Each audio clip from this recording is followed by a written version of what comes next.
Buenas tardes a todos. Primero, bueno, agradecer que participen de este momento del ciclo. Yo soy Ana María Mántica, la directora del programa Educación y Sociedad, de su gestión, y que hemos este año hecho una serie de charlas y trabajos con los docentes y con estudiantes y público en general.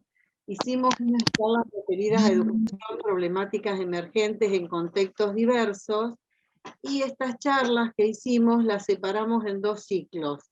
En un ciclo hablamos de problemas de aprendizaje y su abordaje en el aula.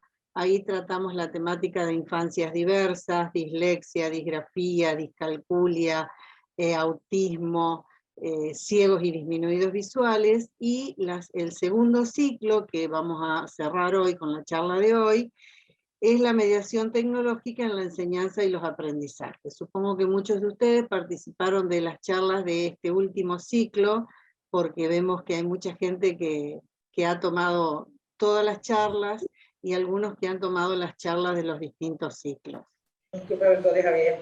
En la tarde de hoy nos acompaña Lucila Reina, que es la secretaria de Extensión y Cultura de la Universidad Nacional del Litoral, a quien agradecemos mucho la presencia.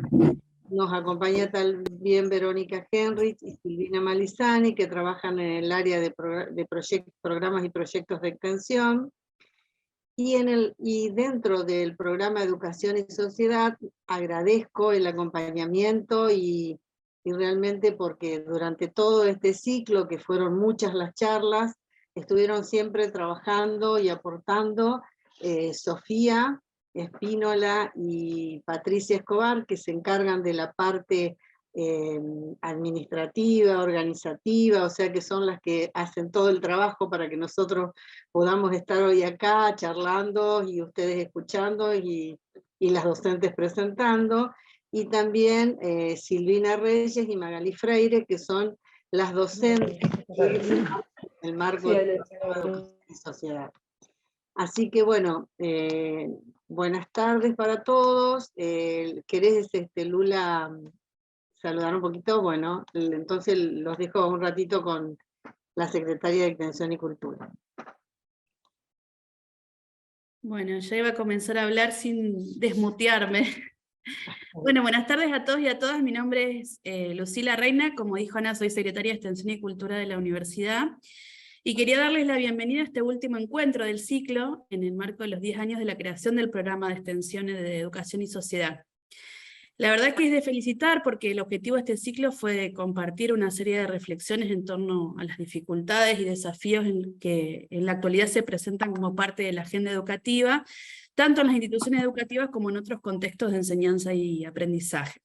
Y bueno, y especialmente agradecer en la persona de Ana Mántica, de Ana María Mántica, es la directora del programa de Educación y Sociedad, y al programa por la invitación a participar, y felicitarlas por el éxito de estos, vamos por el 7º encuentro, ¿no? Sí. Y por supuesto, por los 10 años de trabajo continuado en pos de la inclusión educativa. Y consideramos de la Secretaría que qué mejor festejo que socializar miradas, enfoques, experiencias, en un marco de intercambio, de ampliación de vínculos y de democratización de saberes, que es lo que buscamos a través de la extensión. Por último, para no abusar, y le agradezco además la presencia de ustedes, los participantes, de los y las participantes, y en especial de nuestras expositoras del día de hoy, de Ana Cerrudo y Silvina Bellini, que estoy segura que van a tener el mejor de los intercambios. Así que bueno, los dejo con ellas y seguramente vamos a tener una hermosa tarde. Muchas gracias. Y también quiero comentarles que la decana de la Facultad de Humanidades les deja a todos un saludo y nos augura una muy buena charla. Por digamos, compromisos que tiene de agenda, no pudo estar presente, pero sí quería que lo saludara en su nombre. Así que, bueno, les dejo el saludo de la profesora Laura Tarabella. Y, bueno, ahora Silvina va a presentar a las docentes expositoras. Bueno, buenas tardes a todos nuevamente. Yo tengo el gusto de presentar a las dos especialistas que hoy van a dirigir la charla. Son Ana Cerrudo y Silvina Bellini. Ana Cerrudo es profesora de Biología y licenciada en Biodiversidad, egresada de la Facultad de Humanidades y Ciencias de la Universidad Nacional del Litoral. Es especialista docente de nivel superior en Educación y TIC. Es diplomada en Prevención de Adicciones en el ámbito socioeducativo, egresada de la Universidad Abierta Interamericana. Actualmente está cursando la maestría en Educación en Entornos Virtuales en la Universidad Nacional de la Patagonia Austral. Es miembro del área de Proyectos Pedagógicos Virtuales del CEDIP. Es profesora adjunta en la Facultad de Humanidades y Ciencias de nuestra universidad y en la escuela secundaria de la misma universidad, desempeñándose como docente de Tecnologías de la Información y la Comunicación. Además, es coordinadora de carreras de técnica PROCAC de la Facultad de Humanidades y Ciencias y coordinadora del programa Equidad en Salud de la UNL. Es miembro del Comité Académico del Profesorado en Química y participa de diversas actividades de gestión institucional, dirección de inscripciones en docencia y extensión. Además, dicta cursos de capacitación destinados a docentes referidos al diseño de la enseñanza en ambientes virtuales y cursos de sexualidad y consumo problemático. Por otro lado, la profesora Silvina Bellini es profesora de Letras, egresada de la Facultad de Humanidades y Ciencias de nuestra universidad. También es diplomada y especialista en Educación y Nuevas Tecnologías por Flaxo, y maestranda en Educación en Entornos Virtuales en la Universidad Nacional de la Patagonia Austral. Es coordinadora del área de Planificación y Logística Académica del Centro de Educación y Tecnologías de la UNL, docente de TIC en la Escuela Secundaria de la Universidad, y docente de Educación y Tecnologías en los ciclos de licenciatura en Gestión Educativa y Educación en Primeras Infancias de la Facultad de Humanidades y Ciencias. Participa de diversas actividades de gestión institucional y académica, es docente y tutora de diversos cursos y talleres para estudiantes, para la docencia y para la gestión con tecnologías, tanto en la Universidad Nacional del Litoral como en otras universidades de nuestro país. Muchas gracias por esta charla y estamos gustosas de escucharla. Gracias, Silvina, por la presentación. Gracias. Buenas tardes a todos. Bueno, arrancamos entonces. Bueno, muchas gracias a todos. Nuevamente queremos agradecer en primer lugar la invitación a participar en este ciclo de charlas en el marco de los 10 años de la creación del programa de Educación y Sociedad de la Secretaría de Extensión y Cultura de la Universidad, y también, por supuesto, agradecer a la Facultad de Humanidades y Ciencias, que es nuestra casa.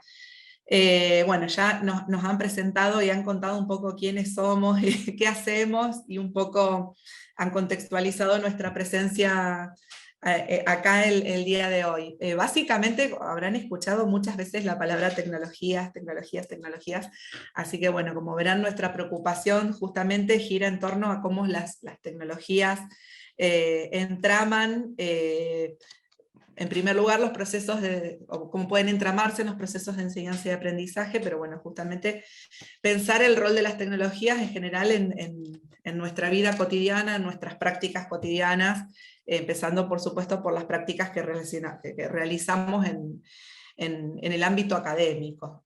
Nosotras somos ante todo profesoras, estamos en contacto con alumnos en el aula diariamente, entonces bueno, justamente quizás elegimos un poco el día de hoy hablar un poco de todas estas cuestiones que tienen que ver con la construcción de ciudadanía digital en forma responsable y en la escuela, como les decía, por esta preocupación que vemos y que compartimos junto con Ana, y que es parte de nuestras prácticas cotidianas.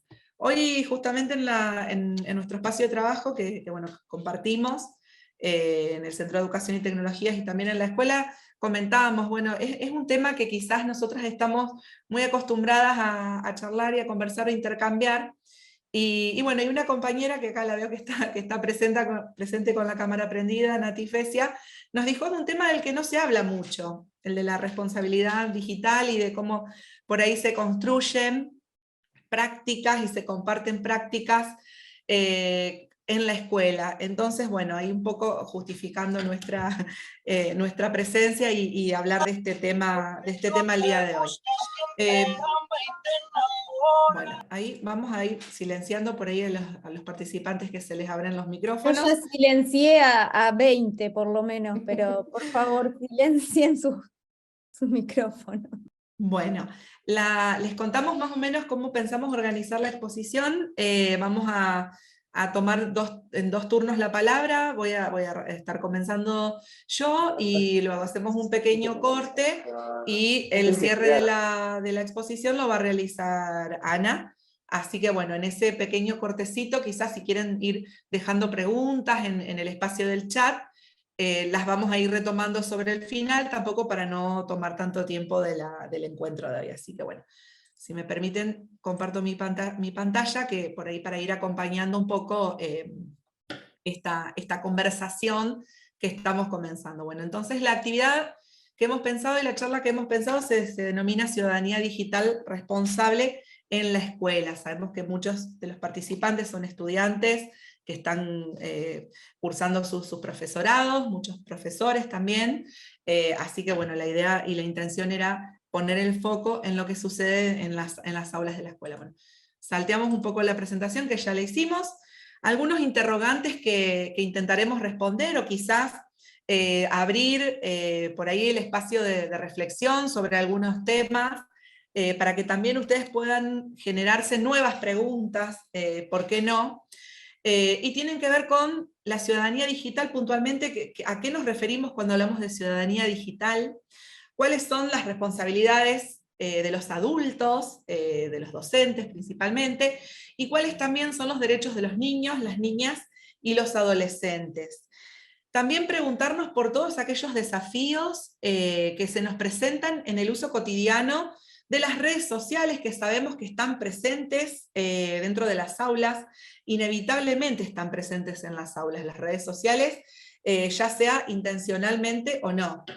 También preguntarnos un poco cómo tomar decisiones en relación con los entornos digitales, y finalmente compartir una de las mayores preocupaciones que tenemos junto con Ana, que es qué implica la violencia digital, que sabemos que es una problemática que está presente hoy en día y atraviesa lamentablemente todas nuestras prácticas y nuestras actividades en los espacios virtuales, por supuesto, al igual que en el espacio físico, pero bueno, la violencia digital también está presente, y es necesario que quizás comencemos a mirar un poco qué cosas hacemos y cómo podemos también resguardarnos de todas las acciones que quizás generan o habilitan esas violencias.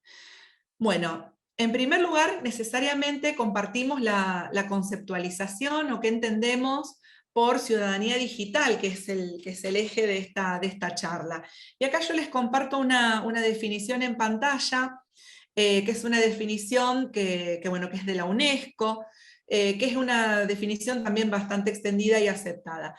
La ciudadanía digital hace referencia a una serie de competencias, de habilidades, a través de las que los usuarios pueden realizar cierto tipo de acciones, como son acceder, recuperar, comprender, utilizar, evaluar, crear y compartir información y contenidos que están presentes en los medios de comunicación, en los medios en general, en distintos tipos de formatos y lenguajes.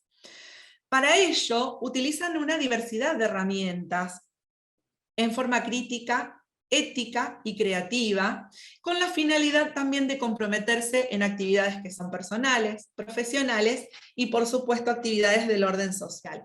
Bueno, como ven, esta conceptualización o esta idea de ciudadanía digital, que es bastante amplia, hace hincapié en dos cuestiones. En primer lugar, en todo lo que tiene que ver con las competencias y con las habilidades que necesariamente los usuarios deben desarrollar y deben formarse, y en eso es donde ponemos foco en la escuela, en cómo contribuimos o colaboramos a generar estas competencias en los usuarios que básicamente son nuestros estudiantes, que le permitan acercarse a la información y poder lograr toda esta serie de operaciones que necesariamente que son requeridas para formar parte hoy en día de este mundo digital o virtual en el que nos movemos.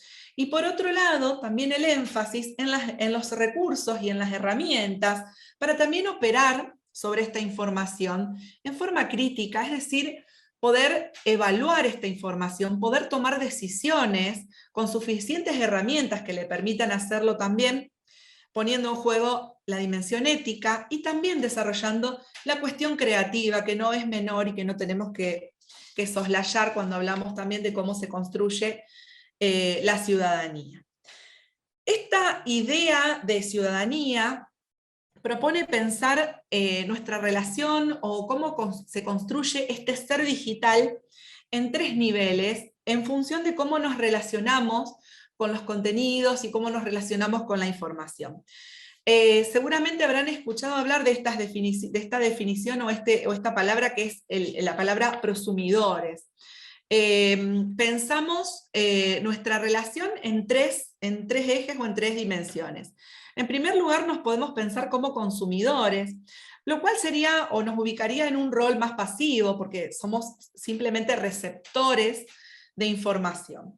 Podemos pensar también como productores, que es quizás esta relación dialógica o que se tenía hasta hace un tiempo, consumidor o productor, pero como 2 dimensiones separadas. Y este hecho del ser digital nos invita a pensar en esta otra dimensión, o en este sujeto que es un prosumidor. Es un sujeto que es al mismo tiempo consumidor, pero también productor de un contenido. No estamos pensando entonces estas acciones por separado, sino que las estamos pensando entramadas. No solamente receptamos información, sino que también las creamos. Tenemos que hacer hincapié en que el hecho de ser prosumidores de información también hoy en día nos posiciona en un lugar de generadores de opinión. Estamos hablando de sujetos que quieren ser escuchados, que tienen algo para compartir, algo para decir.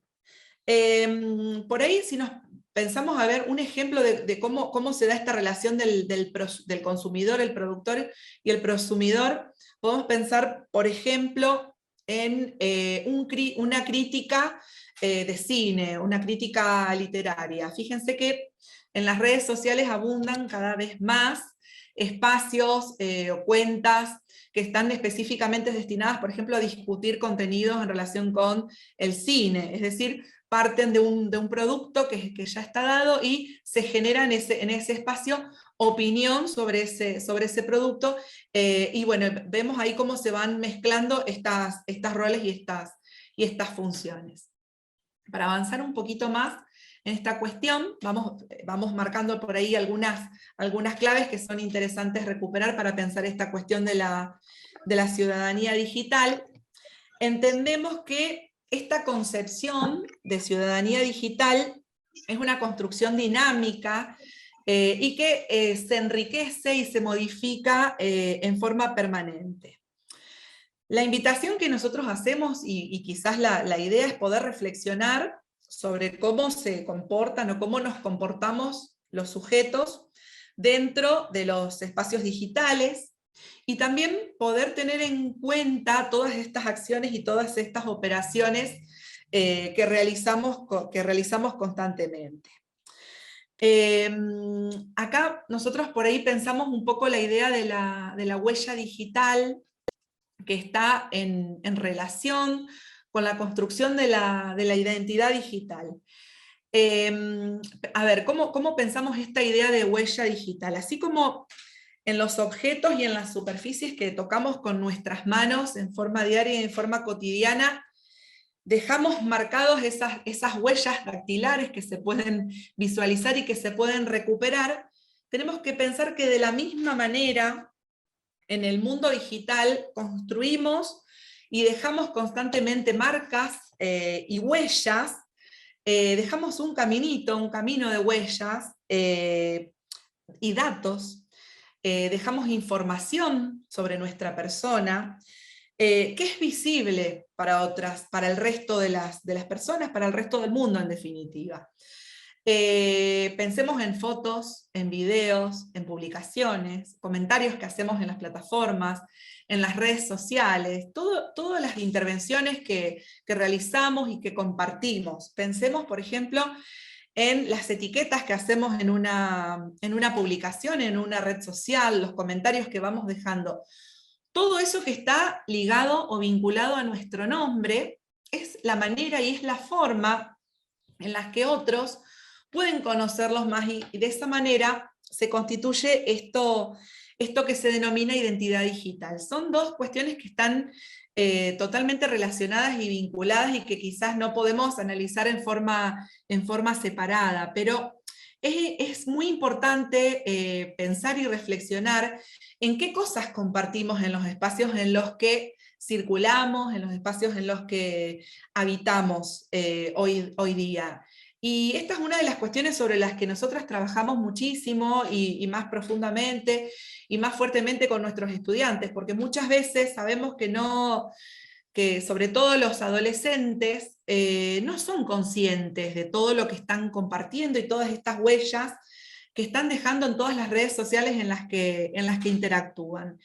Pensemos, por ejemplo, en una red social o en un perfil que tenemos en una red social que está construido en forma pública, que está visible y accesible para cualquier persona. ¿Cuánta información compartimos? ¿Cuánto de nosotros contamos a través de una simple publicación que hacemos? Una foto, un video que compartimos, un comentario que dejamos en, por ejemplo, una noticia periodística, nos da la pauta o habilita a que otra persona también construya una imagen sobre nosotros.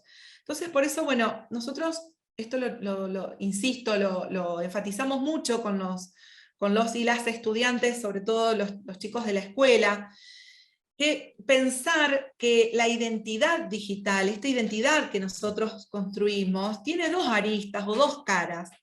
Que por un lado está todo lo que nosotros queremos mostrar, y esa imagen que nosotros tenemos de nosotros mismos, que es la que intentamos construir y que le mostramos a otros cuando elegimos qué compartir. Piensen, por ejemplo, en la publicación sobre un viaje, mostramos lo que comemos, mostramos lo que estamos mirando en televisión, contamos la música que estamos escuchando, contamos, por ejemplo, lo que hacemos el fin de semana, compartimos historias, pero también etiquetamos a otros en esas publicaciones. Entonces, como les decía, por un lado, esa imagen que construimos de nosotros mismos y que es la identidad que nosotros tenemos en mente, que le estamos mostrando a terceros, pero también la identidad digital tiene esta otra parte que es indisociable, que es la imagen que terceros construyen de nosotros, a partir de esa segmentación o de ese recorte de la realidad que nosotros hacemos y cómo elegimos mostrarnos. Entonces, por ahí es importante tener en claro esta tensión, que la identidad digital no son solamente esa recopilación de datos y de información que nosotros hemos compartido, sino que también la identidad digital se construye a partir de la imagen que los otros producen de nosotros, desde ese recorte de realidad y de datos que nosotros mismos mostramos. Insisto, las cosas que compartimos en nuestras historias, en nuestros estados, los comentarios que hacemos en noticias periodísticas, los comentarios que hacemos en los posteos de otros, todo este camino de huellas que vamos generando vinculado a nuestro nombre, forma parte de nuestra identidad digital. Entonces es importante subrayar y poner el acento en esto, de que no es solamente todo lo que yo muestro, sino también cómo los demás, como terceros, reciben esto que yo comparto. Y es importante ser conscientes de cómo estas huellas permanecen en la web. Estas huellas no se borran muy fácilmente de la web, y esa es una de las preocupaciones que también tenemos que tener en cuenta y no perder de vista cuando hablamos de toda esta cuestión. Bueno, para avanzar un poquito y para ir recentrando el tema, es importante tener en cuenta cuáles son los derechos de los niños, las niñas y los adolescentes cuando hablamos del ecosistema digital. Y acá, bueno, en primer lugar, ¿por qué hablamos del ecosistema digital? Es importante saber que estamos pensando en un entorno amplio, que está caracterizado justamente por la integración de las redes, de las plataformas, y que facilita o habilita los vínculos y la interacción entre usuarios, entre sí, pero también entre usuarios e información entre usuarios y contenidos. Por eso hablamos de un ecosistema digital en un sentido amplio. Los derechos de los niños y las niñas y los adolescentes son el derecho a la intimidad en primer lugar, el derecho a la salud, el derecho a la educación. Me permiten, yo lo leo, creo que es importante que los conozcamos y que los sepamos, el derecho a la justicia, el derecho a la participación, el acceso a la información, pero también el derecho a jugar, a descansar, el derecho a divertirse, el derecho a estar seguros en el marco de este ecosistema, el derecho a no ser explotados, a ser escuchados y escuchadas, y también el derecho a ser ellos mismos, a sentirse seguros siendo ellos mismos. Más tarde Anita va a hablar un poco de todas las cuestiones que atentan contra estos derechos y que ponen en peligro estos derechos. Bueno, el rol que nosotros tenemos como ciudadanos activos y por dónde pasa nuestra responsabilidad. Es bastante amplia esta cuestión, dejamos algunas pistas para pensar justamente qué podemos hacer nosotros como docentes, qué podemos hacer los adultos.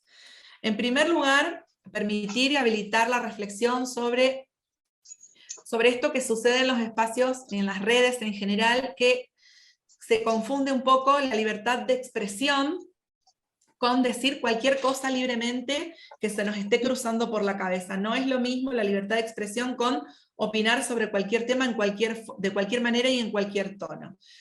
Tener presente las cuestiones que tienen que ver con la ética y con la responsabilidad. Sobre esto hay que trabajar muchísimo con los niños desde las edades más chicas. ¿Cuál es nuestra responsabilidad en los espacios, en este ecosistema digital?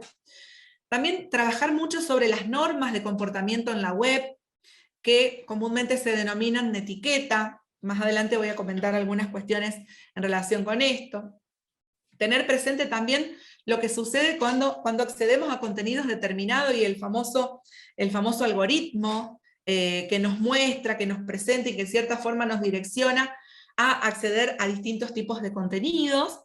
Y también esta cuestión que tiene que ver con aceptar los términos y condiciones que se nos presentan en cualquiera de los espacios donde circulamos, en las redes sociales, en las plataformas, cuando instalamos una aplicación, siempre estamos aceptando esos términos y esas condiciones, esa letra chica que nos dice qué va a pasar con toda nuestra información, con todos nuestros datos, y que nosotros muchas veces aceptamos por ahí sin cuestionar, aceptamos en forma silenciosa y quizás no nos detenemos a pensar justamente en las cuestiones que implica esa aceptación de los términos y de las condiciones que se nos imponen cuando aceptamos justamente jugar o participar en ese espacio.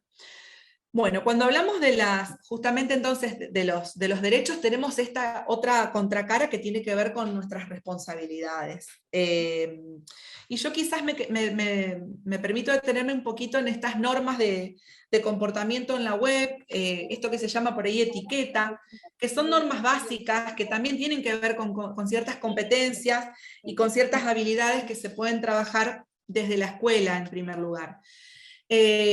Son normas básicas, por ahí si ustedes buscan en internet hay muchísima información sobre estas normas, y muchas veces las damos por sentada porque son también algunas cuestiones implícitas, y muchas otras veces no, porque las desconocemos o porque, bueno, nunca nos hemos detenido quizás a pensar en estas cuestiones. Por ahí trabajar un poco en lo que tiene que ver con los modales y con la forma en la que nos comunicamos y pensamos las interacciones en los espacios virtuales. Pensar, por ejemplo, en el tono del mensaje que se produce o en cómo nos dirigimos a otros. Esto también nos habilita a pensar cuáles son las formas adecuadas en términos de la escritura, ¿sí? No solamente nos comunicamos verbalmente o oralmente, sino que también nos comunicamos en forma escrita. Por ejemplo, hoy en día creo que todos sabemos que el uso de mayúsculas significa que le estamos gritando al otro, pero muchas veces no lo sabemos o lo desconocemos, y quizás en alguna interacción usamos mayúsculas y la otra persona interpreta que le estamos gritando, pero quizás no tuvimos esa intencionalidad. Pero bueno, son cuestiones que por ahí no está de más saber o conocer. También, por ejemplo, nos encontramos muchas veces frente a situaciones molestas. Situaciones molestas desde todo punto de vista. Por ejemplo, no sé, se me ocurre una noticia sobre un paro de colectivos y vemos una serie de comentarios en esas publicaciones o en esas noticias, y sabemos el tono de los mensajes que se publican y los comentarios que en general y muchas veces alimentan la violencia en ese espacio o en esa red social. ¿Qué podemos hacer frente a eso? Bueno, charlar mucho con los estudiantes. ¿Qué podemos hacer? Reflexionar antes de comentar, pensar antes de escribir. Si queremos participar, tenemos el derecho a participar, está en nuestra libertad de hacerlo. Pensar si el comentario que yo voy a hacer realmente es necesario, aporta a la discusión. Pensar también formas posibles de responder que no alienten la agresividad o la generación de violencia. También, por ejemplo, trabajar con nuestros estudiantes las opciones que tenemos de denunciar un contenido o de denunciar una publicación. Y por supuesto también pensar muchas veces, antes de publicar o antes de compartir información, fotos, videos que sean de terceros. Muchas veces no nos damos cuenta, pero estamos publicando fotos donde aparecen otras personas que no necesariamente han dado su consentimiento para que nosotros las compartamos. Y bueno, fíjense que ahí también estamos afectando en cierta manera la imagen de otros, aunque sean nuestros amigos, aunque sea nuestra familia o nuestros conocidos. Bueno, para ir avanzando un poquito más, no quitarles tampoco mucho de su tiempo, tener presentes este fenómeno que lo hemos visto mucho en los últimos años, sobre todo en la pandemia. Hemos hablado mucho sobre la viralización de los contenidos. Sabemos que la inmediatez que nos dan las redes sociales, la posibilidad de hacer solamente un clic para compartir un contenido, muchas veces permiten que esos contenidos se viralicen y que se popularicen, muchas veces porque en el momento nos parece gracioso, porque sea polémico, porque nos atraiga, porque queremos denunciar una situación, y muchas veces, bueno, esa viralización de contenidos tiene consecuencias en las personas que están vinculadas o relacionadas con ese contenido, y esas consecuencias muchas veces tampoco son del todo agradables o del todo positivas. Hay muchísimos ejemplos de esta cuestión de la viralización de contenidos que lamentablemente muchas veces desembocan en otras situaciones. Que bueno, Ana va a hablar un poco de eso más adelante, así que bueno, no quisiera explayarme mucho sobre esta cuestión. Por otro lado, creo que con esto ya voy cerrando mi participación. Tener en cuenta esta cuestión del derecho al olvido. Nosotros, este es otro tema que también trabajamos mucho con los chicos de la escuela secundaria. El derecho al olvido es la facultad que una persona tiene para pedirle a una empresa determinada o un motor de búsqueda que elimine o que bloquee los datos o la información personal que está visible o que está disponible en alguna plataforma o en las redes en general, pero que afectan algún derecho fundamental nuestro. A ver, este derecho al olvido, así conceptualizado, tenemos que tener en claro que en nuestro país no existe. En nuestro país no existe el derecho al olvido, si bien hay algunas cuestiones y estamos protegidos, hay una ley, también está contemplado en la Constitución Nacional esta cuestión de la protección de datos personales, pero en nuestro país no existe el derecho al olvido. Por lo tanto, por más que nosotros borremos alguna publicación que está afectando nuestra imagen, sabemos que esa información puede haber sido descargada por un usuario que la vuelve a compartir en otro espacio o en otra plataforma, y que los motores de búsqueda constantemente pueden volver a traer esa información que está asociada a nuestra persona. Entonces esta es una de las cuestiones muy importantes, porque sabemos que una vez que un contenido es compartido en la nube, que es compartido en la web, es muy difícil que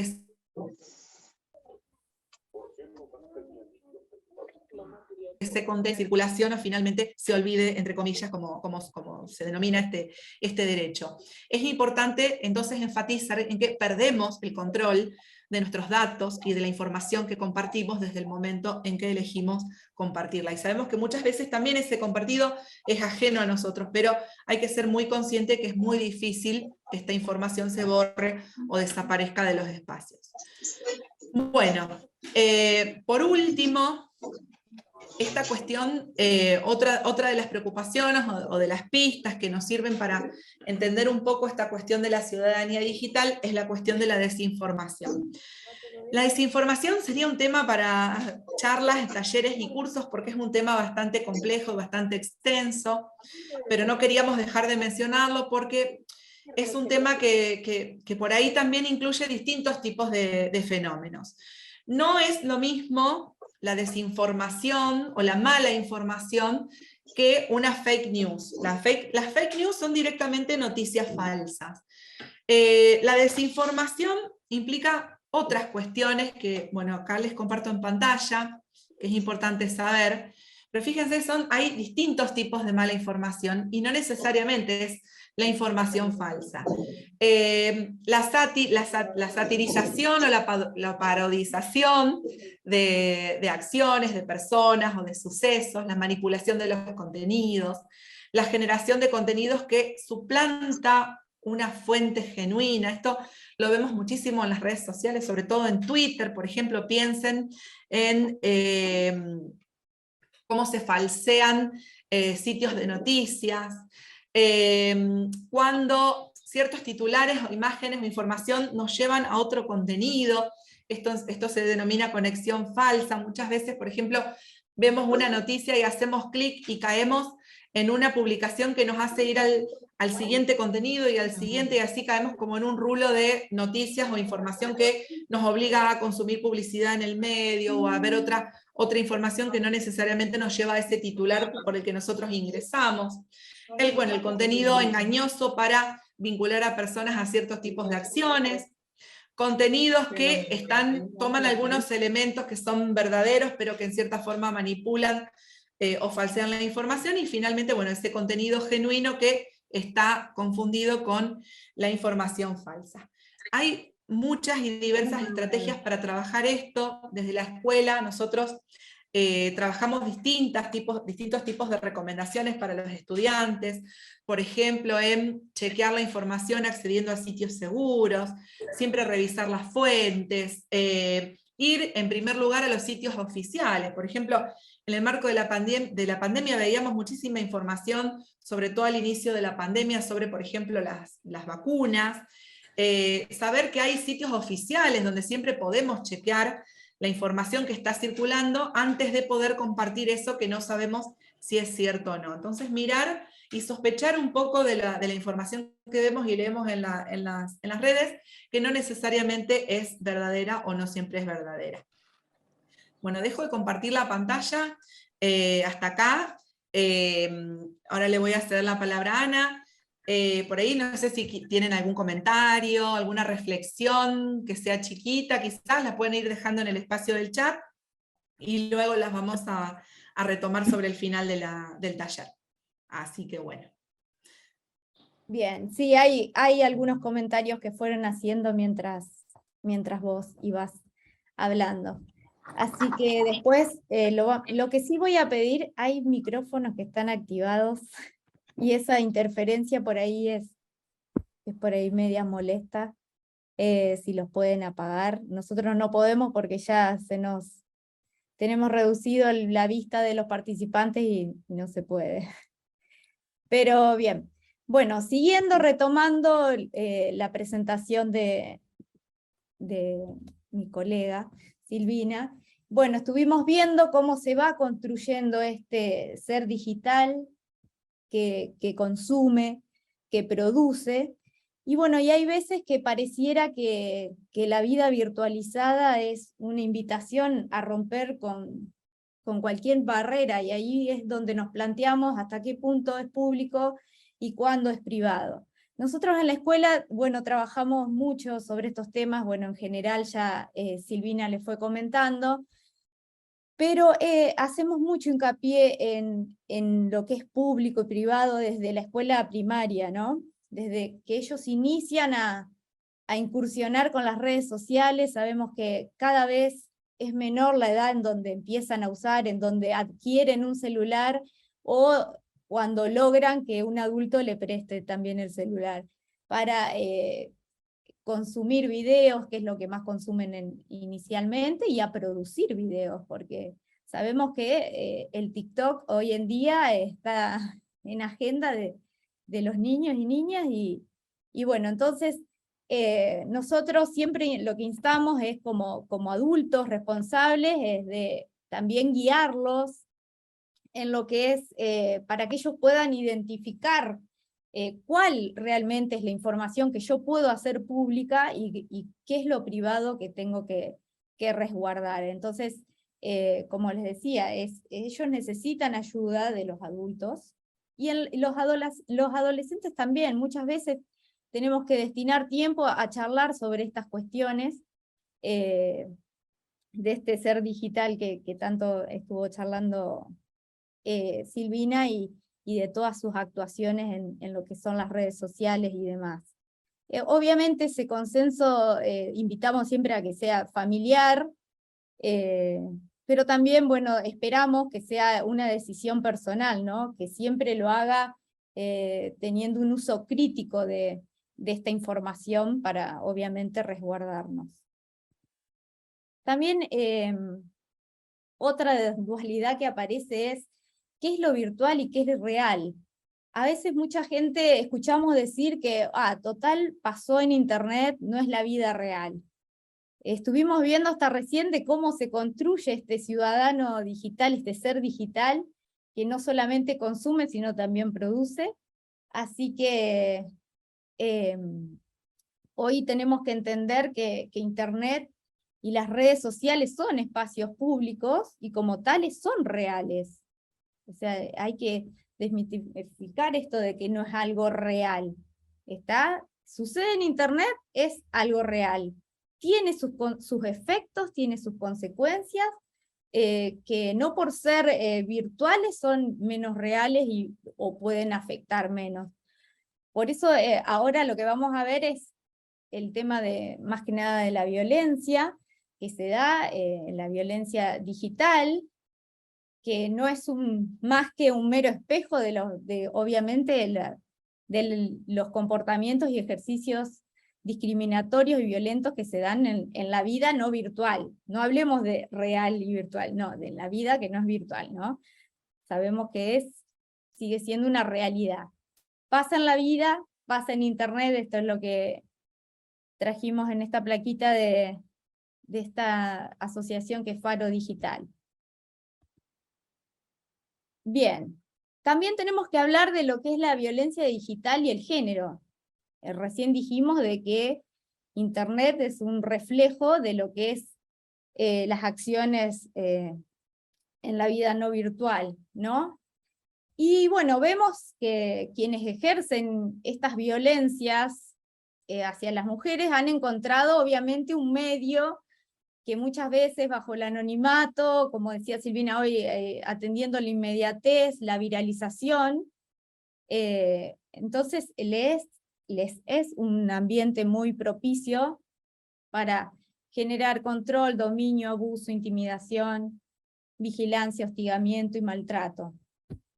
Por eso también podemos hablar de acoso, en el sentido, siguiendo en la línea de esta violencia de género, que se efectúa a través de internet o cualquier dispositivo electrónico, y vamos a ver que este acoso consiste, bueno, en el envío a veces de mensajes o fotografías, y a veces, la mayoría de las veces es sin consentimiento, Eso después vamos a hablar bien de lo que es el consentimiento. Entendemos, vamos a definir el consentimiento como dentro de los cánones legales, o sea, de que sea libre, explícito, específico y reversible. A eso vamos a llamar consentimiento, en donde haya un ida y vuelta, que las dos partes estén en consenso.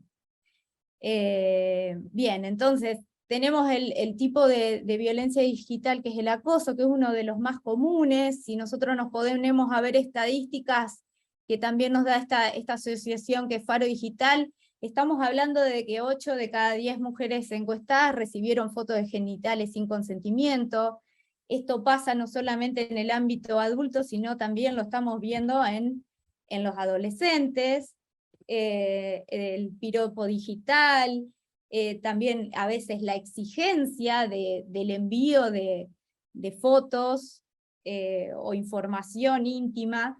Esto también se lo categoriza dentro de acoso, y como nosotros como responsables del aula, como docentes, también tenemos que estar atentos a estas advertencias, ¿no? Disculpa, Ana. Sí. Piden si podés repetir es la idea de la noción legal de consentimiento.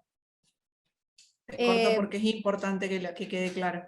A ver, o sea, dentro de los cánones legales, que es lo que dije, sería que el consentimiento tiene que ser libre, explícito, específico y reversible. Así es como se define. ¿Se entiende? Reversible en el sentido de que haya un consenso mutuo o sea, el consentimiento se tiene que dar de esa forma. ¿Está? ¿Se entendió? Igual ya vamos a volver a ese término. Bien, entonces, otro tipo de violencia digital que es muy común es la difusión no consentida de imágenes íntimas. Es muy común entre los adolescentes. A veces lo que pasa y los problemas que por ahí tenemos y que llegan al aula es que, bueno, hubo los grupos de WhatsApp, más las historias, más mejores amigos. Vieron que ahora hay toda una lógica de publicaciones que no solamente alcanza con tener, bueno, un perfil privado, a veces es lo esperado, pero también tienen esto de mejores amigos y demás, que después vamos a volver a esto cuando hablemos de exclusión y demás, y de los problemas que se dan dentro del aula por las redes sociales y demás.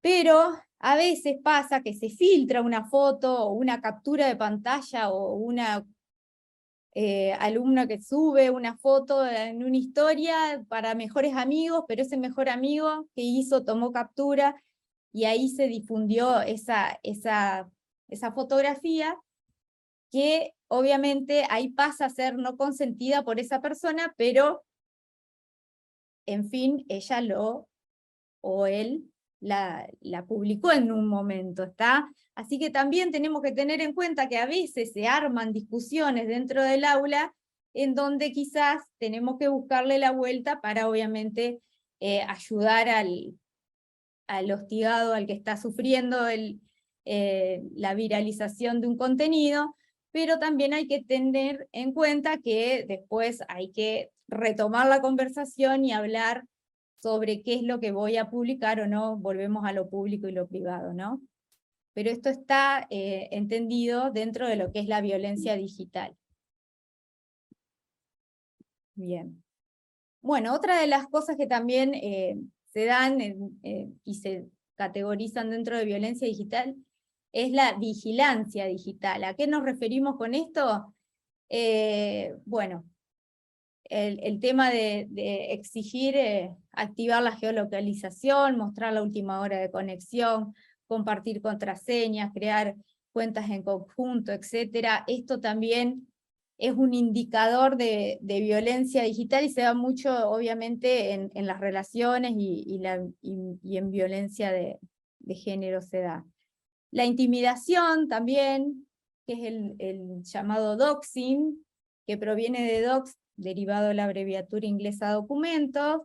Bueno, y esto es una violación de la privacidad de la persona. ¿Por qué? Porque consiste en que una persona con malas intenciones revele información en internet, o documentos personales, o información, por ejemplo, número de teléfono, dirección, lugar de trabajo, escuela de los hijos, etcétera. Que también se da. Bien. Entonces, ¿qué hacemos ante situaciones de violencia de género digital? Una de las cuestiones que hay que tener en cuenta es no ser parte, tampoco no naturalizar. Está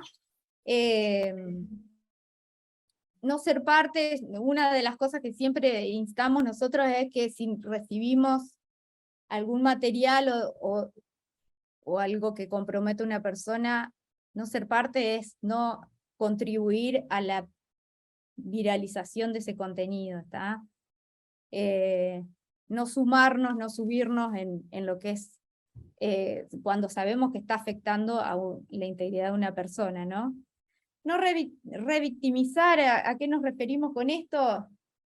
No hablar de la violencia desde las personas que lo sufren, o por ejemplo hacer comentarios como ella le mandó la foto, o ella tiene su perfil público y demás. No, eso no suma nada y no vamos a estar ayudando a la víctima, ¿no? Ofrecer apoyo, obviamente, registrar toda la evidencia de las agresiones, hacer capturas de pantalla y demás en lo que podamos colaborar, reportar en las plataformas donde ocurre el incidente, si por ejemplo se crea un perfil falso o se hackea una cuenta. Sabemos que las plataformas tienen una forma para denunciar estos hechos, y al recibir varias denuncias se toman acciones. Revisar las leyes vigentes y hacer la denuncia correspondiente, y alzar la voz, no dejar de hablar de estos temas en todos los ámbitos, porque, bueno, ahora vamos a ir puntualmente a los temas que quizás competen más dentro del aula, pero nosotros no nos olvidemos que también somos amigos, colegas, hermanos, hijos y demás. Así que, bien. Entonces, vamos entrando un poco más en lo que son las problemáticas dentro del aula. ¿Qué tipo de violencias digitales reconocemos? Bueno, una es el ciberbullying, el grooming, la sextorsión, el discurso de odio por redes sociales. Vamos a ir rápidamente viendo cada una de ellas. Bueno, ciberbullying obviamente es un tipo de bullying, ¿no? Que es un hostigamiento que como el bullying, es sostenido en el tiempo, ¿está? Eso siempre hay que identificarlo, ¿no? Hechos puntuales, esporádicos, que no tienen una trascendencia a lo largo del tiempo, no son considerados bullying, ¿está? Por eso siempre hay que hacer bien esa diferencia. Pero bueno, el ciberbullying lo que tiene es que es sostenido en el tiempo, entre chicos y chicas, en entornos digitales. Obviamente que el ciberbullying puede empezar siendo ciberbullying y después sigue en el aula físicamente y es bullying. O sea, a veces es como que se mezcla, ¿no? Que pasa o empieza en el aula y sigue después en el chat, o viceversa, ¿está? Puede aparecer en posteos, memes, stickers, videos, etiquetas, comentarios, etc. Y mensajes, incluso la exclusión de plataformas digitales. Esto es muy, muy común, como le decía hace un ratito, el tema del Instagram y los mejores amigos. A veces el hostigador deja fuera al que está hostigando de sus redes sociales, o de grupos de WhatsApp, o de sus seguidores y demás. Esa también es una forma de violencia y si obviamente se sostiene en el tiempo, también puede ser parte de un episodio de ciberbullying. Bien, para hablar de los roles o los actores dentro de una situación de bullying, nosotros nos apoyamos mucho en lo que después les voy a comentar, de una ONG santafesina que es Hablemos de Bullying, en donde, bueno, ellos hace un tiempo ya que yo tuve la oportunidad de, bueno, de llevarlos a la cátedra de la Facultad de Humanidades y Ciencias, y bueno, ellos lo que recomiendan es hablar, porque muchas veces los docentes, o en el apuro, o no pensándolo tanto, hablamos de víctima, victimario y demás. Bueno, ellos lo que recomiendan es usar esta terminología. Por ejemplo, para el agresor, decirle hostigador, el que recibe la agresión es el hostigado, los espectadores, que nosotros en el aula decimos que estos espectadores que son compañeros, o generalmente son compañeros porque son los que están in situ, compartiendo con ellos, ¿está? Decimos que, bueno, los espectadores pueden ser pasivos o activos. En esos espectadores pasivos son los que van a estar mirando y no hacen nada, simplemente presenciaron el hecho, o lo ven, o reciben un mensaje, una foto, un meme, y no hacen nada.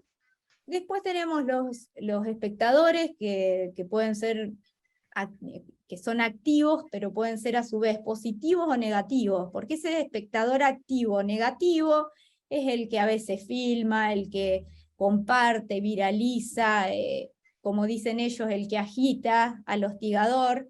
Muchas veces esos espectadores activos, negativos, ayudan al hostigador y hasta terminan siendo hostigadores. Y después tenemos el activo, el espectador activo positivo, que es el que toma cartas en el asunto, intenta ayudar, busca ayuda, y a veces esos mismos espectadores activos positivos son los que terminan siendo los protectores, que los protectores en sí son las personas que van a ayudar, no necesariamente tienen que ser adultos, pero muchas veces son los que cierran el ciclo cuando, por suerte, se toman cartas en el asunto, diríamos. Pero estos protectores obviamente tienen un rol muy importante dentro de la institución escolar. Sabemos que no solamente los docentes están en contacto con los alumnos, muchas veces los preceptores son los que más diálogo tienen con ellos. Hasta sí, mami, estoy en otra cosa, por favor. Los asistentes escolares, bueno, y ni hablar los familiares, ¿estamos? Pero muchas veces esos familiares se enteran de que su hijo, hija o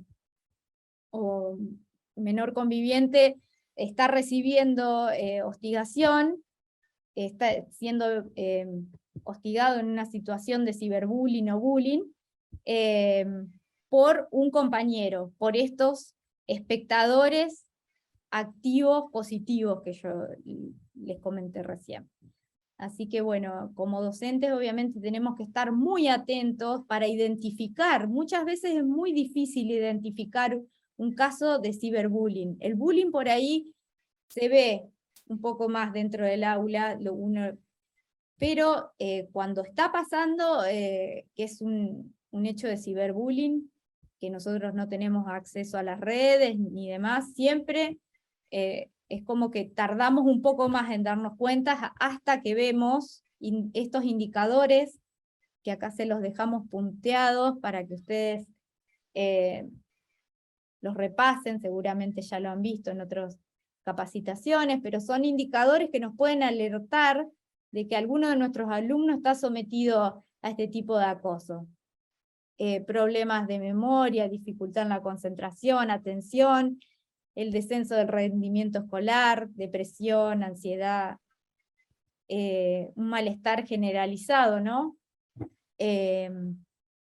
Dificultades para dormir, aislamiento social, apatía, introversión, no querer ir a la escuela, ni juntarse con otros, faltar a la escuela de forma recurrente, sentimientos de culpa, asunción de la responsabilidad, llanto incontrolado, etc. Todos estos indicadores, que ustedes deben tener algunos más seguramente, como docentes, por ahí son como las lucecitas que nos dan indicio de que algo está pasando.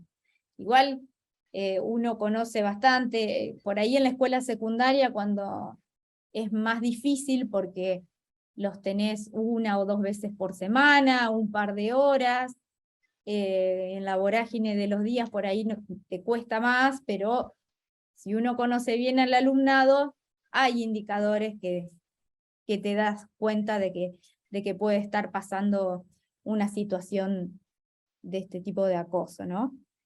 Pero bueno, por ahí en las escuelas primarias las maestras están un poco más con ellos y quizás es más factible de identificarlo, ¿no?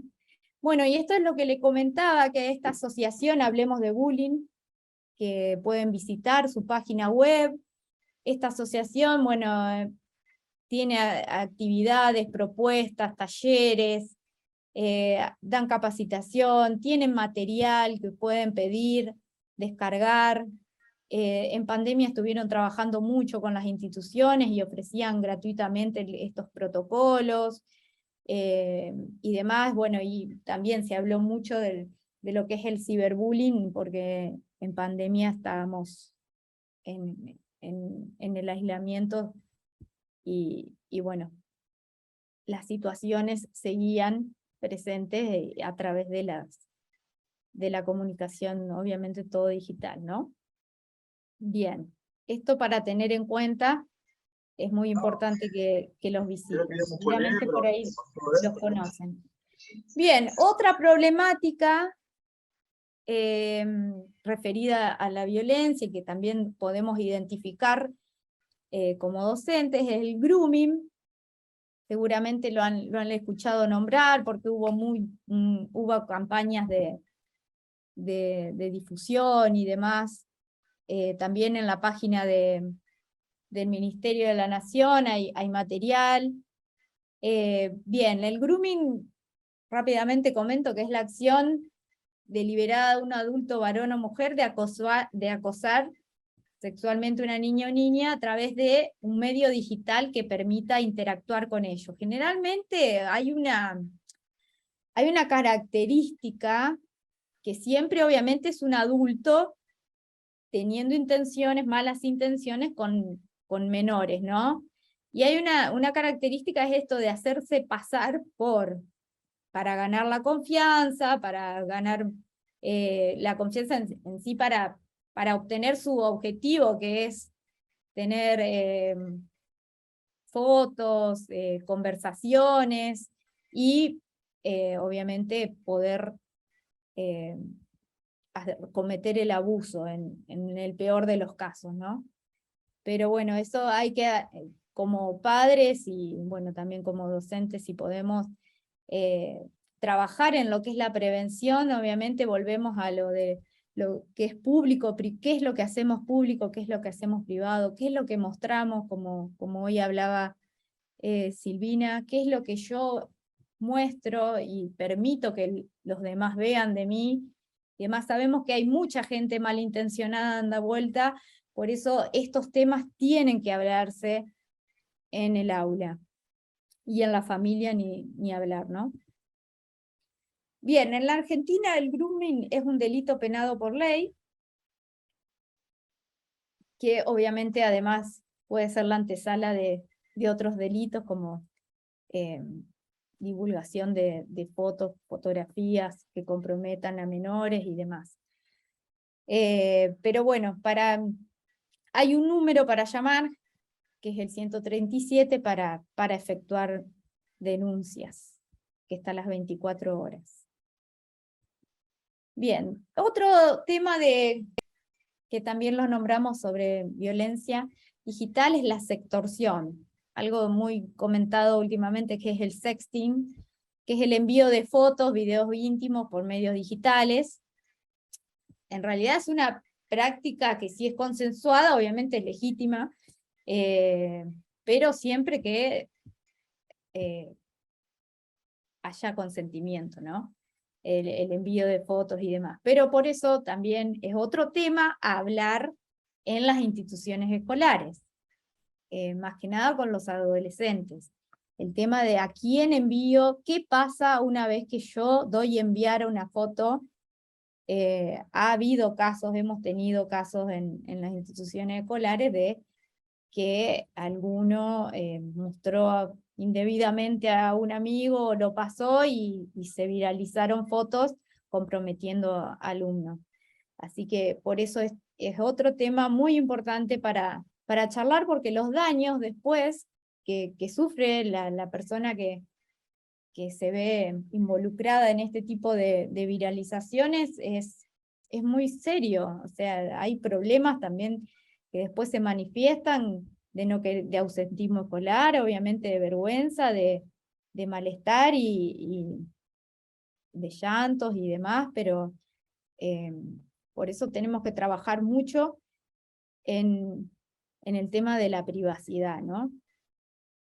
¿Por qué? Porque cuando este pacto se rompe, como les decía, y una de las partes se viraliza o reparte la información que tiene,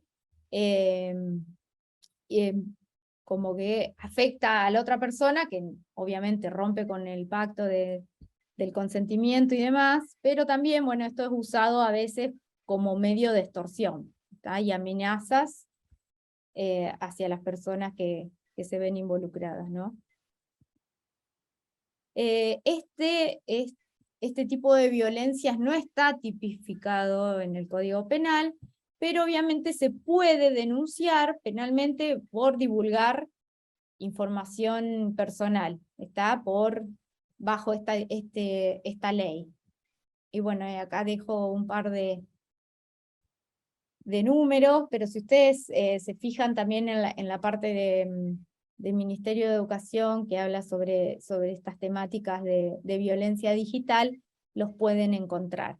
También este número es muy importante tenerlo, y hay un WhatsApp también que funciona a las 24 horas, un mail y un 0800 para este tipo de denuncias.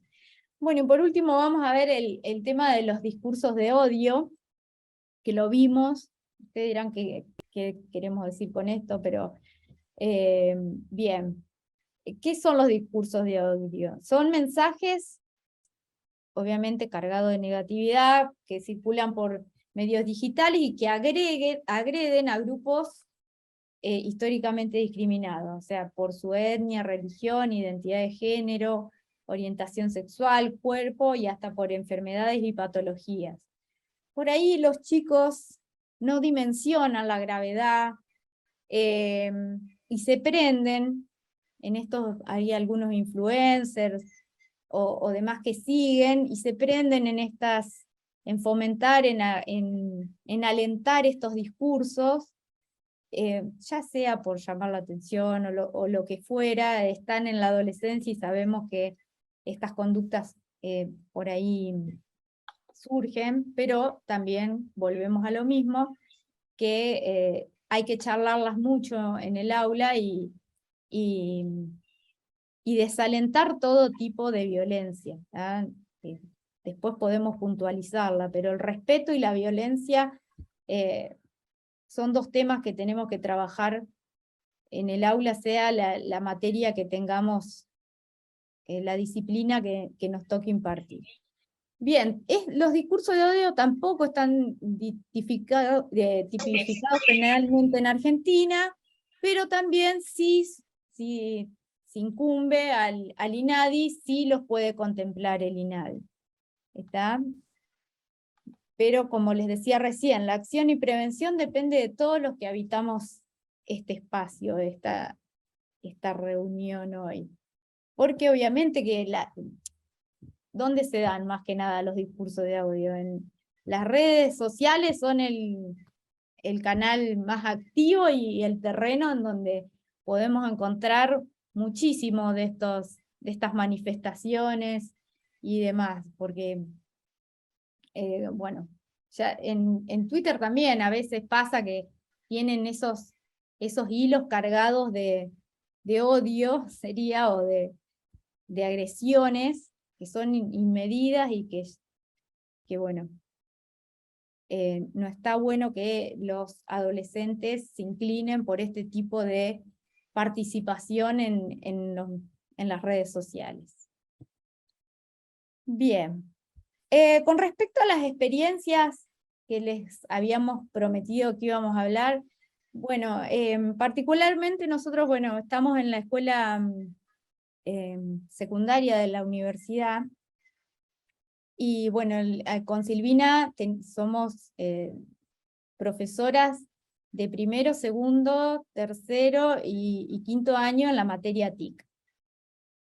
Esta oportunidad, bueno, las que les traje acá las fotos y bueno, los títulos y los objetivos del proyecto, es con un segundo año que trabajamos el tema de ciberbullying y ciudadanía digital responsable, para trabajarlo con alumnos de la primaria de la escuela de la universidad.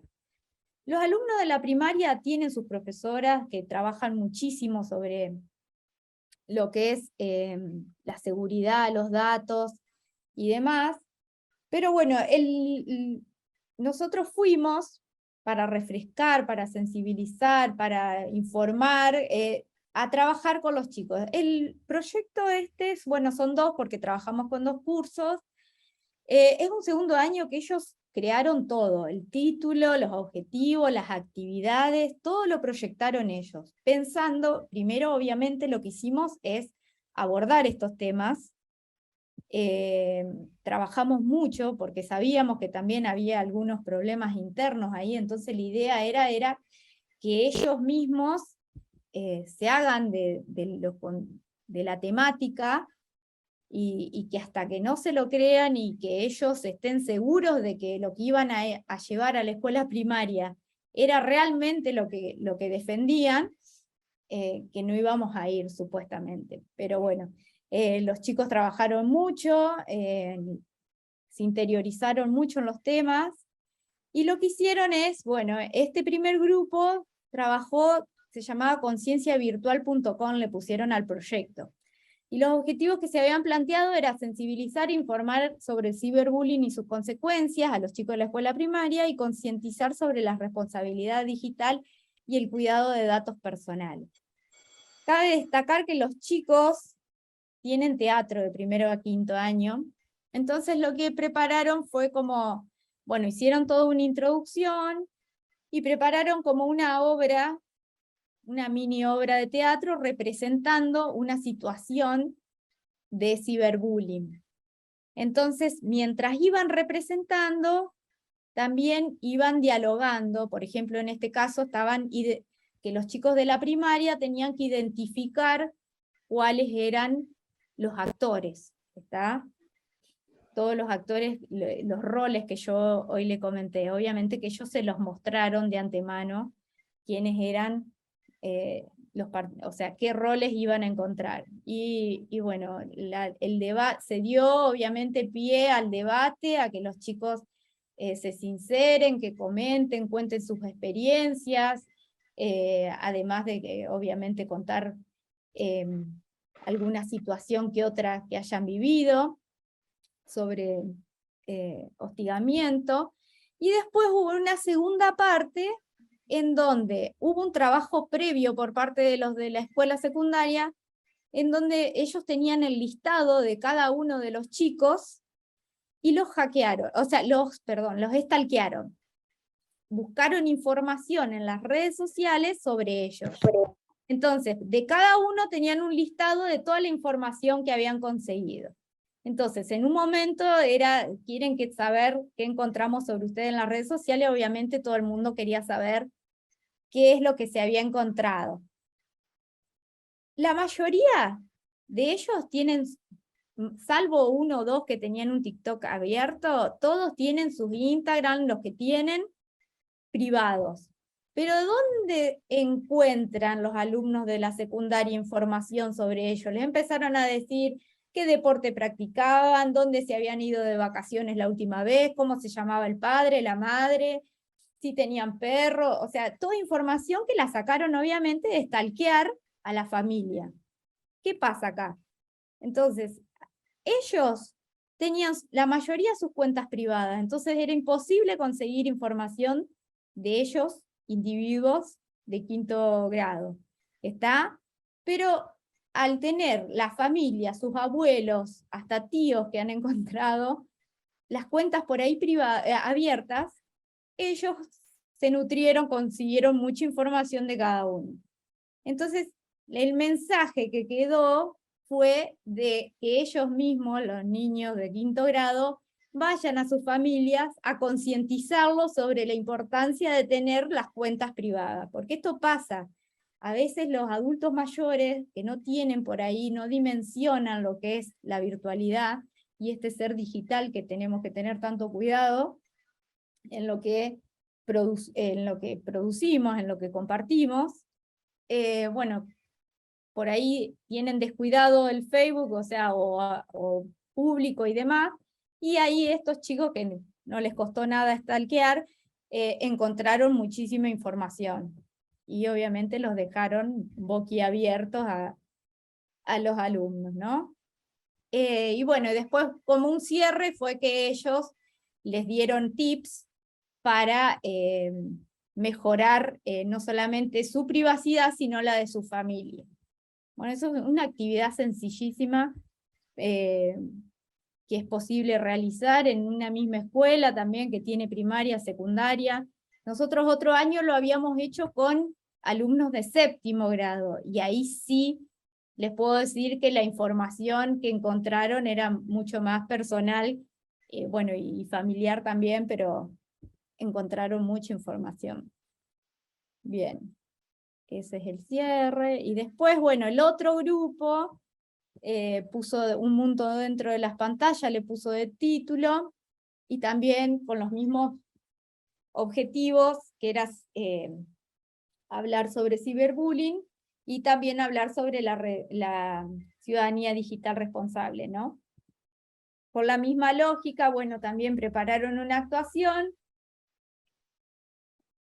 y también, bueno, era otra representación, está muy original, y con la participación también de los alumnos en identificar a los actores, y ellos también planteaban diferentes soluciones, les habían planteado que los chiquitos le formulen. También tuvieron este momento de leerle los datos que habían conseguido, esta es la misma, y también tuvieron un cierre por la misma lógica de dejarle tips y recomendaciones a los más chiquitos, ¿no?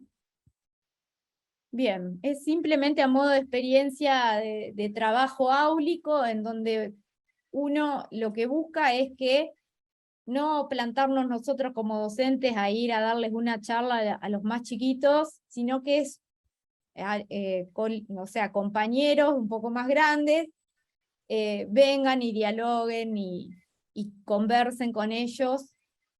O sea, es como que nosotros no solamente trabajamos en la escuela secundaria para que ellos afiancen esos, y ellos mismos se sensibilicen con la problemática, sino que también la lleven a los más pequeños, que obviamente la recepción es distinta, ¿está? Que vengan con una actuación, con actividades, bueno, también les repartieron folletos, le dieron encuestas, con datos que después obviamente procesamos en el aula, pero diferentes actividades que uno puede plantear de trabajo en conjunto dentro de una institución.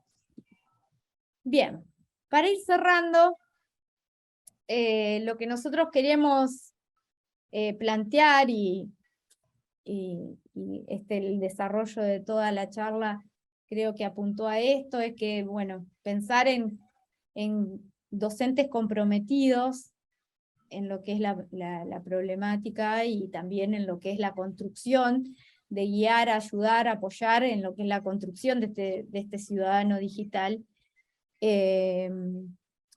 Y bueno, por eso en el contexto actual es urgente revisar los esquemas conceptuales que nos guían para trabajar la convivencia digital y las estrategias para analizar la información con las que nos topamos en Internet. Hay un obstáculo por vencer, que es la brecha digital que por ahí encontramos, la brecha generacional que hay entre docentes y alumnos, que parece ser que ellos siempre van a 1000 pasos adelante, ¿no? Pero bueno, eso nos invita a mantenernos actualizados. ¿Cómo se rompe esta brecha? ¿Cómo les parece a ustedes? Hablando obviamente diariamente con ellos, sabiendo cuáles son sus intereses, por dónde pasa la vida, en qué redes sociales andan dando vuelta últimamente. Vieron que a veces ellos se fanatizan con uno según el rango etario y al otro ni siquiera tienen cuentas. Por ejemplo, vos les hablas de Facebook y para ellos es cosa de viejos, que es donde diariamente la mayoría de los adultos y adultos mayores por donde pasa la vida, la vida esta digital que tenemos. Bueno, entonces hablar diariamente con ellos, eso nos ayuda por ahí a entender, a conocer más las plataformas por donde ellos circulan, trabajar fuertemente también en la empatía adulta, por ahí nos cuesta, pero bueno.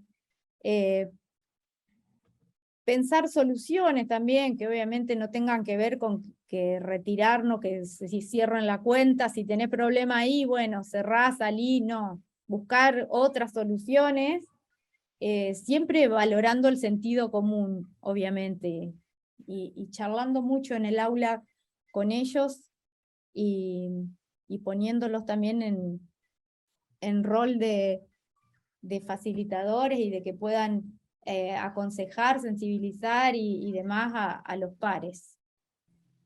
Así que, bueno, esto es el mensaje que queríamos dejar. No se necesita ser docente de TIC para estar actualizado, ni así uno está actualizado, pero bueno, hay que tratar de seguirlos. Bien, vamos a las preguntas. Perdón, Ana, antes, Sí. yo compartí en el espacio del chat, les dejé el acceso al sitio de Faro Digital, que es una de las fuentes de consultas que nosotros por ahí tenemos más frecuente, porque hay mucho material y comparten muchas experiencias también que pueden servir. También dejé el acceso al sitio oficial del gobierno, donde tienen toda la información sobre la protección de datos personales y todos los datos de contactos y teléfonos que vos fuiste compartiendo y comentando para hacer denuncias, para informarse sobre cómo también resguardar la información y los datos personales. Así que bueno, fui compartiendo en el chat, lo pueden ir sacando de ahí en caso que por ahí les interese. Bien, ¿alguna consulta? Había un par de preguntas de cómo trabajar en el aula, pero ya fuiste totalmente clara. Además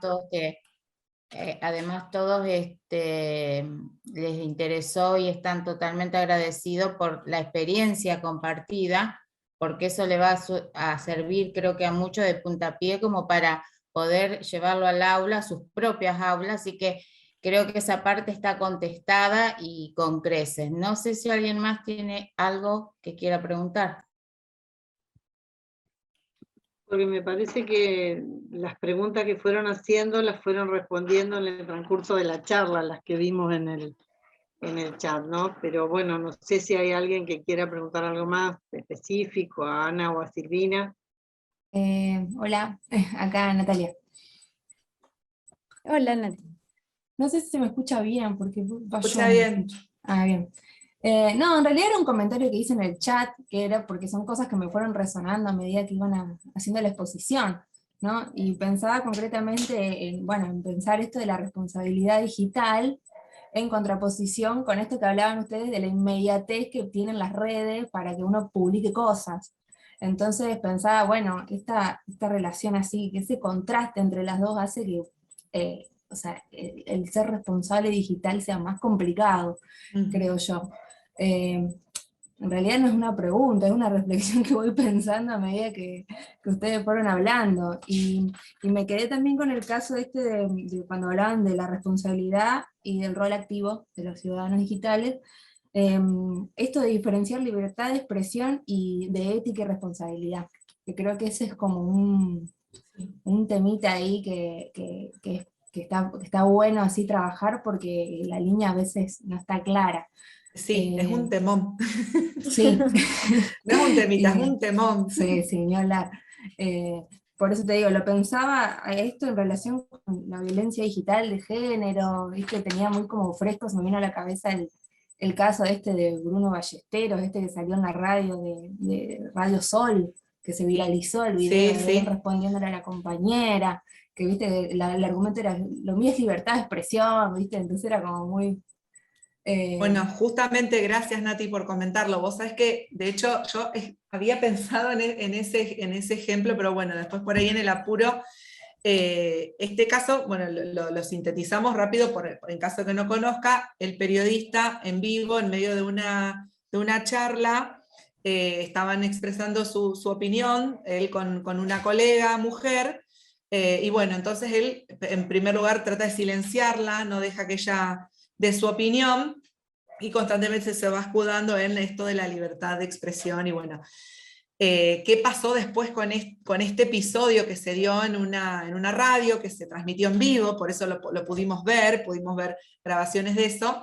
Se viralizó en las redes sociales, se viralizó en Twitter, se viralizó en Instagram, y lo empezaron a compartir muchísimas personas. En ese momento, yo recuerdo que yo lo vi porque lo compartieron mis propias compañeras, colegas de trabajo, pero después lo empezaron a compartir incluso medios nacionales, y fue hasta ahí cuando empezó a viralizarse y a hacerse público, que recién esta persona pudo hacer un freno a esto, porque seguía defendiendo esta situación. Hoy decíamos que es muy fácil compartir algo o recompartir algo porque estamos a un clic, y esa inmediatez que nos dan las redes sociales es lo que muchas veces hace que estas cosas sucedan. Nosotros en las clases, en la escuela, con los chicos, hablamos mucho. Hoy decía Ana, por ahí, tratar de estar y ver dónde andan los estudiantes, en qué redes sociales están. Y nosotros, bueno, siempre les preguntamos, que ustedes tienen Twitter, ustedes tienen Instagram, por dónde se comunican, por dónde charlan. Y ellos por ahí tienen un poco individualizado en qué red social pasan ciertas cosas. Entonces vos, por ejemplo, cuando les preguntás si ellos tienen Twitter, ellos siempre te preguntan, profe, ¿vos tenés Twitter? ¿Para qué lo usás? Y ellos lo primero que te dicen, Twitter es para bardear, profe, ¿no es cierto? Vos lo usás para eso. Entonces ahí cómo actuamos nosotros como adultos responsables, y es mostrarles, bueno, es un espacio donde vos podés compartir opiniones, pero no necesariamente vas a ir a pelearte o a discutir con otro, podés también aprender de otros, y elegir qué cuentas vas a seguir en esa red social donde tenés muchísimas posibilidades. Entonces ahí ellos se enteran que pueden seguir a un especialista o a alguien que es importante en el tema que a ellos les interesa, ya sea por música, por algo, un tema científico, un tema de la escuela, un tema de sus propios intereses. Entonces ahí también nuestra responsabilidad es abrir un poco esa mirada y no quedarse solamente en esto del bardeo, entre comillas, como los mismos chicos lo comentan. Sabemos que, bueno, también están todos estos peligros que mencionó Ana, pero bueno, ahí también hacer por ahí un alto y un freno, y bueno, parar un poco a pensar qué es lo que estamos viendo, lo que estamos compartiendo, y qué tipo de reflexiones también estamos habilitando con lo que discutimos y con lo que hablamos. Bueno, sí, Luis, gracias, porque es como una manera también de ver esa parte positiva que tiene, por ejemplo, la viralización y demás herramientas digitales. Gracias, Nati, por tu comentario. Hola, buenas noches, profesoras. Yo soy María Belén Ramírez. Hola, Belén, ¿cómo andás? Soy del ciclo de licenciaturas de primeras infancias, soy docente de nivel inicial. Y bueno, cuando estuvieron hablando, bueno, estoy encantada, maravillada con todo lo que han expuesto, pero que me quedó algo con el tema del discurso de odio que habló la profesora Ana Cerrudo.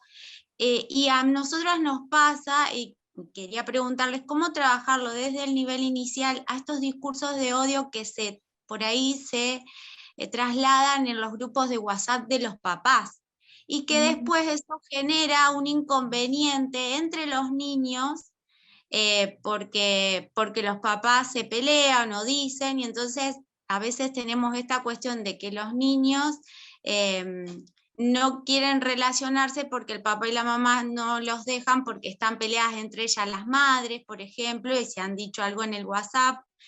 O nos pasaba que ya, por ejemplo, en mi caso no se hace más, nosotras participamos durante la pandemia de ese grupo de WhatsApp, y después, o antes también lo hacíamos, y después teníamos a los niños que nos decían, señor, mi tío dice que sos muy linda. Entonces decíamos, bueno, estamos en otras, o sea, nos sentíamos como muy expuestas.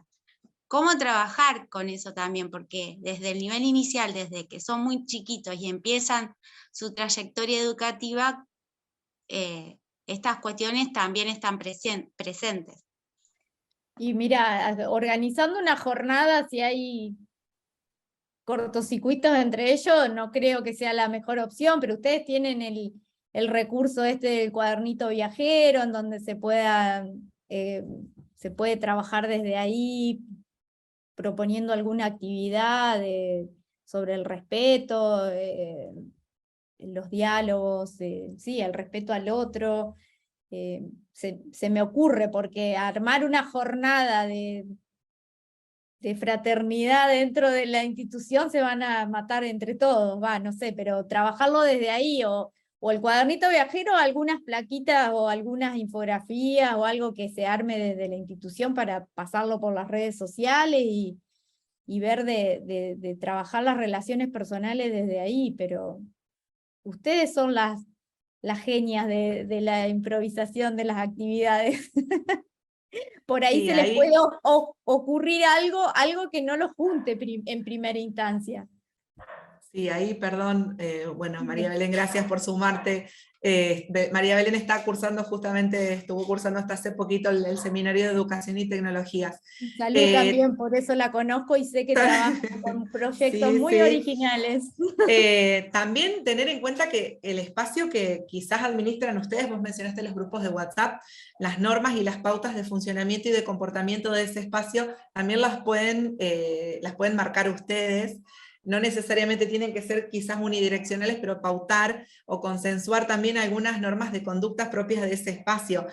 Así como yo decía hoy que por ahí participamos de una red social y aceptamos los términos y condiciones de esa red social, también pautar normas de funcionamiento y de convivencia en ese espacio, en este caso el grupo de WhatsApp que están compartiendo con los papás, y que bueno, quizás los niños ahí no tienen intervención, lógicamente, así que bueno, pautar esas normas de convivencia no está de más tampoco. Muchas gracias, profesoras, a las dos. Muchas gracias. Bien, si no hay más preguntas, consultas, muchas gracias por los comentarios del chat. Cuando uno habla de la experiencia, por ahí es fácil, llega.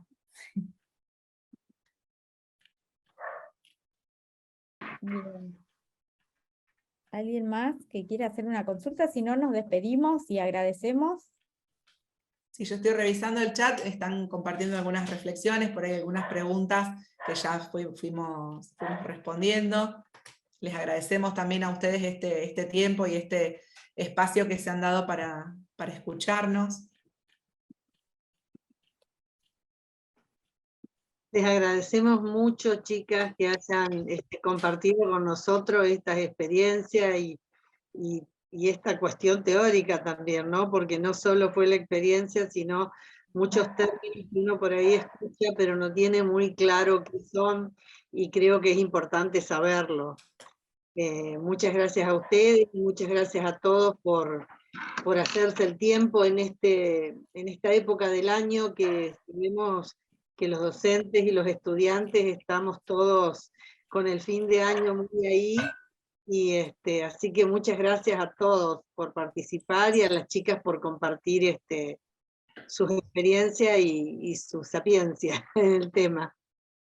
Y todos mensajes de felicitaciones para tanto para Silvina como para Ana, así que bueno, muchas gracias también